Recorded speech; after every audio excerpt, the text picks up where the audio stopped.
Hariom, everyone. So we are now going to ask Shiv Bhagawan, who is an ocean of compassion, for his forgiveness. Why? Because knowingly or unknowingly, we may do some wrong actions with our hands, feet, speech, or even through our eyes, ears, or mind. Can anyone guess which one's the forgiveness prayer? Yes, that's correct. It is Karacharana Kritambak.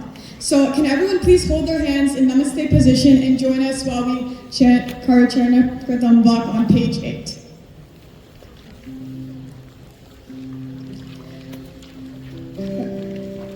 Karacharana Kritambak, Kayajam Karmajam Va, Shravanejam Va, Manasa Paradam, Vihitam Vihitam Va, Sarvametashamasva, Jai Jai Karunabde, Shri Mahadev Shambho, Jai Jai Karunabde, Shri Mahadev Shambho.